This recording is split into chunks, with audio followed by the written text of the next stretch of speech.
तो यहाँ पर तीन यंगस्टर्स फ्रीडम नाम के एक बंद पड़े हुए टाउन में जा रहे थे। बेक एक कॉमिक लिखता था और कैंडिस बेक की गर्लफ्रेंड थी और जिमी बेक का भाई था। फ्रीडम नाम के इस टाउन में बहुत पहले माइनिंग मिल्स हुआ करती थी। फिर एक दिन एक हादसा हुआ जिससे कि ये मिल्स या यूं कहे तो खदानें जमीन में ही ढह गई। तब से ये टाउन बंद पड़ा है। लेकिन लोगों के अकॉर्डिंग इस टाउन में ऐसे बच्चे रहते हैं जो कि इन खदानों की गहरी खानों में रहते हैं और इंसानों को मारकर खाते हैं। लेकिन ये बस टाउन के द्वारा फैलाई गई अफवाह थी। बेक एक थ्रिलर नॉवल लिख रहा था और इसी के चलते वे इस फ्रीडम टाउन में जा रहे थे। बट जब ये एक ब्रिज के नीचे से क्रॉस कर रहे थे तो सडनली कोई पर्सन इनकी कार पर एक बड़ा सा पत्थर फेंक देता है जिससे कि ये बाल बाल बचते हैं। लेकिन कार की विंड स्क्रीन टूट जाती है। बेक कार से उतरकर उस पर्सन के पीछे जाता है लेकिन कैंडिस उसे मना कर देती है क्योंकि इस टाउन में पहले से ही बहुत ज्यादा अफवाहें फैली हुई थी। अब ये तीनों अपनी टूटी हुई कार को लेकर एक रेस्टोरेंट में जाते हैं जहाँ पर कैंडिस फ्रेश होती है, जिसके बाद में ये सभी वहाँ से कुछ खाने को लेते हैं और फिर इस रेस्टोरेंट से वापस चले जाते हैं जहाँ पर बाहर बेक अपनी फीलिंग कैंडिस से शेयर करता है कि वो उससे शादी करना चाहता है और जब उसकी नॉवेल पूरी हो जाएगी तो वो दोनों शादी कर लेंगे। जब ये टाउन पहुँचते हैं तो टाउन पहुँचते पहुँचते शाम हो जाती है और ये टाउन पूरी तरह से खाली था। फिर जेमिनी एक अबेंडन घर में चला जाता है जिसे बुलाने के लिए कैंडिस और बेक भी उस घर के अंदर चले जाते हैं। लेकिन सडनली कोई पर्सन वहाँ पर आता है और कैंडिस की कार चुराकर वहाँ से ले जाता है क्योंकि कैंडिस ने कार की चाबी कार में ही छोड़ दी थी और अब ये तीनों यहाँ पर इस खाली पड़े टाउन में फंस चुके थे। इन सभी के पास फोन तो थे लेकिन इस टाउन में कोई सिग्नल टावर नहीं था और फोन में नेटवर्क बहुत कम आ रहा था। इसीलिए बेक एक घर की छत पर चढ़ जाता है और 911 पर कॉल करके उनकी लोकेशन बताता है। लेकिन उसके कॉल पूरा नहीं हो पाता क्योंकि वहाँ पर नेटवर्क बहुत ही कम आ रहा था। कैंडिस उस घर के अंदर कुछ चेक करती है और उस घर के विंडो से उसे उसकी कार दिखाई देती है। कैंडिस बाहर आकर बेक को बताती है कि अभी अभी उसने उसकी कार को देखा है। लेकिन सडनली पीछे से कोई उसके सिर पर मारकर उसे वहाँ से घसीटता हुआ कार की डिक्की में डाल देता है और ऐसा करते हुए उसे बेक देख लेता है। बेक कैंडिस की मदद करने के लिए भागता है लेकिन तब तक देर हो चुकी थी। ये आदमी वही जू कीपर था जो कि मूवी की स्टार्टिंग में दिखाया गया था। वो बेक को एक इलेक्ट्रिक रॉड से शॉक देता है और फिर फायर एक्सटिंग्विशन से CO2 गैस उसके ऊपर छोड़कर उसे और कैंडिस को दोनों को ले जाता है। कैंडिस को जब होश आता है तो वो एक पिंजरे में बंद थी और ये पिंजरा एक बंद पड़े हुए रूम में था। बेक की हालत तो इससे भी ज्यादा खराब थी। उसे तो ऊपर से नीचे तक किसी ने टेप से लपेट दिया था। अब अगेन स्पीकर से कोई पर्सन बोलता है और वो उनका वेलकम करता है। वो ये बताता है कि ये दोनों एक स्कूल में हैं और वो आदमी यहाँ का प्रिंसिपल है। प्रिंसिपल माइक में अजीब अजीब बातें कह रहा था जैसे कि कोई पर्सन खाने के लिए कुछ भी कर सकता है, मतलब कि कोई इंसान खाने के लिए किसी भी हद तक जा सकता है, वो मर भी सकता है और किसी को खाने के लिए मार भी सकता है। कैंडिस उस आदमी की बातों से परेशान होकर वहाँ पर लगा हुआ CCTV कैमरा देख लेती है और वो उसे तोड़ देती है, जिसके बदले में स्पीकर से बस यही आवाज आती है कि कैंडिस को इसके बदले में और कठोर सजा मिलेगी। यहाँ पर बेक खुद को टेप से आजाद कर चुका था। बेक को यहाँ पर नोरा नाम की लड़की मिलती है जो कि उसे बताती है कि वो और उसके पिताजी दोनों को यहाँ पर कैद कर लिया गया है। एंड सडनली यहाँ पर जू कीपर आकर बेक को पानी का ग्लास ऑफर करता है और उसे खाने का लालच देता है, लेकिन वो उसे खाने के लिए कुछ भी नहीं देता। जू कीपर एक डोर को अनलॉक करता है जिसमें बेक ये देखता है कि एक आदमी वहाँ पर ऑलरेडी बैठा हुआ है। बेक उस आदमी से पूछने की कोशिश करता है कि वो यहाँ पर क्या कर रहे हैं और उनके साथ यहाँ पर क्या होने वाला है। वो अकेला बैठा हुआ आदमी बेक को बताता है कि प्रिंसिपल उन्हें यहाँ पर भूखा और प्यासा रखता है। वो उन्हें कई दिनों तक खाना नहीं देता और खाने के बदले में उन्हें एक दूसरे से लड़ाई करनी होती है। इस खाने की लड़ाई में उन्हें सामने वाले को मारना होता है, जिसके बाद में उन्हें खाना मिलता है और फिर यही प्रक्रिया वापस होती है। उन्हें हफ्तों तक भूखा रखा जाता है और फिर खाने के लिए उन्हें लड़ाई करनी पड़ती है। वो आदमी बेक को बताता है कि वो यहाँ पर कई हफ्तों से है और वो अभी तक यहाँ पर 6 से भी ज्यादा लोगों को मार चुका है, जिसमें उसकी पत्नी भी शामिल है। मतलब कि इस आदमी ने खाने के लिए अपनी पत्नी तक को मार डाला। फिर यहाँ पर जू कीपर खाना लेकर पहुँचता है और प्रिंसिपल माइक में ये अनाउंस करता है कि उन्हें खाना तभी मिलेगा जब उन दोनों में से कोई एक दूसरे को मार दे। बेक लड़ाई करना नहीं चाहता था, लेकिन प्रिंसिपल उससे कहता है कि वो अगर लड़ाई नहीं करेगा तो इस आदमी से लड़ने के लिए वो कैंडिस को भेज देगा। मतलब कि बेक की जगह इस आदमी से कैंडिस लड़ेगी। जिसे सुनने के बाद में बेक लड़ाई के लिए रेडी हो जाता है, लेकिन ये आदमी तो लड़ाई के लिए उतावला हो रहा था, या यूँ कहें कि ये खाना खाने के लिए उतावला हो रहा था। ये आदमी कई हफ्तों से भूखा था और खाने के लिए कुछ भी कर सकता था। शुरुआत में बेक इस आदमी को नहीं मानना चाहता था, लेकिन ये आदमी खाने के लिए कुछ भी कर सकता था और किसी भी हद तक जा सकता था। ये आदमी बेक को मारने की कोशिश करता है और अपने सेल्फ डिफेंस में बेक उस आदमी के हाथ के पंजे को एक बड़े से चाकू से काट देता है और फिर दूसरा बार वो इसके गर्दन पर करता है, जिससे कि ये आदमी मर जाता है और बेक इस लड़ाई को जीत लेता है। बेक की इस जीत के रिवॉर्ड में प्रिंसिपल उसे खाने के लिए देता है, लेकिन बेक ऐसा खाना नहीं खा सकता था और वो ये खाना जू कीपर के ऊपर फेंक देता है। ये सभी लोग जहाँ पर बंद थे, ये फ्रीडम टाउन का एक हाई स्कूल था और प्रिंसिपल कैंडिस के पास वाले रूम में ही था, जिसे कैंडिस एक होल के जरिए देख सकती थी। कैंडिस को यहाँ पर कई हफ्ते हो चुके थे और उसे खाने के लिए कुछ भी नहीं मिला था। कैंडिस इतनी ज्यादा भूखी थी कि वो कॉकरोच को ही खा लेती है और उसे ऐसा करता हुआ देख नोरा वहाँ पर आती है और कैंडिस को पानी पिलाती है। प्रिंसिपल कैमरे में नोरा को कैंडिस की हेल्प करता हुआ देख लेता है और उसे ले जाकर एक रूम में छोड़ देता है, जहाँ पर एक आदमी को लाया जाता है, या यूँ कहें कि आदमी के रूप में एक जानवर को छोड़ा जाता है। वो आदमी नोरा को उठाकर दीवार पर इतने जोर से पटकता है कि उसका सिर फट जाता है और नोरा का खेल यहीं पर खत्म हो जाता है। जिसके बाद में ये आदमी नोरा के मांस को चाटने लगता है। कैंडिस को कई हफ्तों से खाने के लिए नहीं मिला था और खाने के बदले में उससे लड़ाई करनी थी, जिसके बदले में जू कीपर एक खतरनाक औरत को वहाँ पर कैंडिस से लड़ने के लिए छोड़ता है और मारने के लिए उसे एक कैंची मतलब कि सीजर दे देता है। और यहाँ पर बेक के पीछे वो आदमी पड़ जाता है जिसने कि अभी अभी नोरा को मारा था और वो अब बेक को मारने वाला था, जिससे बचने के लिए बेक वहाँ से भागने का रास्ता ढूंढ रहा था। यहाँ पर ये औरत अपनी भूख से इतनी ज्यादा परेशान थी कि वो कैंडिस पर कई वार करती है, लेकिन कैंडिस उससे बचकर वो सीजर को छुड़ा लेती है और उसकी आंखों में उस सीजर को घुसा देती है, जिससे कि कैंडिस से खाने की लड़ाई को जीत लेती है। और फिर सडनली बेक कैंडिस के रूम में पहुंच जाता है उस आदमी से बचते हुए।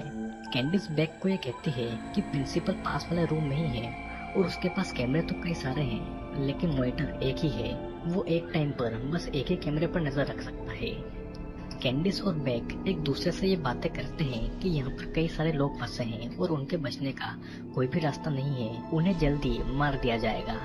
अब यहाँ पर जूकीपर आता है कैंडिस की जीत पर उसे एक पिज्जा का स्लाइस देने के लिए, लेकिन बेक उस पिज्जा स्लाइस को पहले ही खा लेता है क्योंकि वो कई ज्यादा दिनों से भूखा था।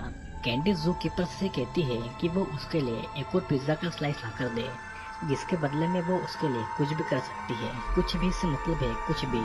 जू कीपर कुछ देर सोचता है, लेकिन प्रिंसिपल उसे बुला लेता है, जिसके बाद में कैंडिस बेक पर बहुत ज्यादा नाराज होती है क्योंकि वो उसका पिज्जा का स्लाइस खा चुका था। और यहाँ पर हम ये देखते हैं कि इंसान खाने के लिए कुछ भी कर सकता था। कैंडिस पूरी तरह से खाने के लिए पागल हो चुकी थी। वो बेक के पेट में से वापस खाना निकलाती है, वो उसके मुंह में उंगली डालती है और उसे उल्टी करवा कर उसके पेट से निकला हुआ पिज्जा खा लेती है। जिसके बाद में बेक उस मरी हुई औरत के पेट में से सीजर निकालता है और उसे एक दीवार में जाकर चेक करता है। अब ये सीन कट होकर उसी रेस्टोरेंट पर आ जाता है जहाँ पर कैंडिस और बाकी के लोग गए थे। उस रेस्टोरेंट में एक डिटेक्टिव आई हुई थी और वो कैंडिस और बाकी लोगों के बारे में पूछ रही थी, क्योंकि इन सभी को गायब हुए 1 महीने से ज्यादा हो चुका था और उनकी कोई भी खबर नहीं थी। फिर वहीं रेस्टोरेंट में बैठा हुआ एक बूढ़ा आदमी डिटेक्टिव को ये बताता है कि उसने उन तीनों बच्चों को देखा है और वो आदमी उस डिटेक्टिव को उस जगह पर ले जाता है जहाँ पर उसने उन्हें आखिरी बार देखा था। इधर स्कूल के अंदर बेक और कैंडिस के पास में जू कीपर खड़ा हुआ था और बस वो कैंडिस को ही देख रहा था। शायद जू कीपर को कैंडिस की बात समझ में आ चुकी हो और कैंडिस भी इस बात का फायदा उठाती है। वो जू कीपर से खाने के लिए कुछ मंगवाती है, लेकिन वो उसकी नहीं सुनता और वहाँ से चला जाता है। जो सीजर बेक को मिली थी वो उससे रोज दीवार में होल बना रहा था, जिसकी खबर उसके और कैंडिस के अलावा किसी को नहीं थी। जब बेक दीवार में होल करता था तब कैंडिस वहाँ पर पहरा देती थी। फिर कैंडिस बेक को ये बताती है कि वो उसके बच्चे की माँ बनने वाली है और वो प्रेग्नेंट है। कैंडिस बहुत ज्यादा कमजोर हो चुकी थी क्योंकि उन्हें बहुत टाइम से खाने के लिए कुछ भी नहीं दिया गया था। अब यहाँ पर जो आदमी डिटेक्टिव को लेकर आया हुआ था वो ही प्रिंसिपल था, जिसका असली नाम था एजविक। प्रिंसिपल डिटेक्टिव को स्कूल में ले जाकर उसे एक हैमर से मारकर उसे बेहोश कर देता है और उसे एक दूसरे भूखे आदमी के सामने लाकर छोड़ देता है उससे लड़ने के लिए।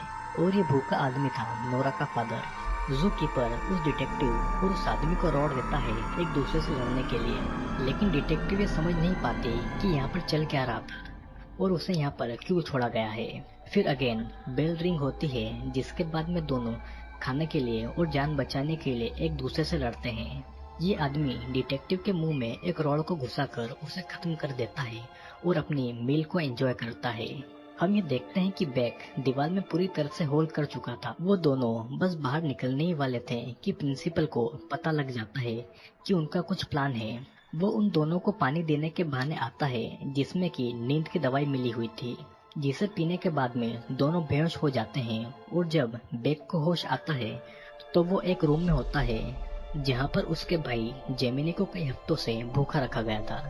जू कीपर जेमिनी को खाना दिखाता है क्योंकि वो कई हफ्तों से भूखा था और वो खाने के लिए कुछ भी कर सकता था। जिसके बाद में वो जेमिनी को एक गन देता है जिसमें एक ही बुलेट थी, जिससे कि जेमिनी अपने भाई को मारकर अपना खाना खा सकता था। लेकिन वो ऐसा नहीं करता और वो अपने भाई को मारने के बजाय खुद की ही जान ले लेता है, जिससे कि इस लड़ाई में कोई नहीं जीतता और दोनों को ही खाना नहीं मिलता। फिर प्रिंसिपल बेक को दूसरे रूम में डाल देता है जहाँ पर और भी ज्यादा लोग कैद थे। अगेन बेक की फाइट होती है और वो वापस से फाइट जीत जाता है क्योंकि वो कराटे में ब्लैक बेल्ट था।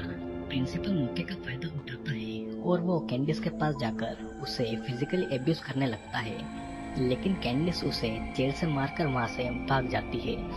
बेक भी अपने आप को बचाने की कोशिश करता है और वो पिंजरे के अंदर से ही जू कीपर को पकड़ता है, लेकिन जू कीपर को पकड़ने की कोशिश में उसका हुड उसके ऊपर से उतर जाता है और सभी को ये देखने को मिलता है कि जू कीपर कोई आदमी नहीं बल्कि एक जली हुई औरत है जो कि अपने आप को हर टाइम ढके हुए रहती है।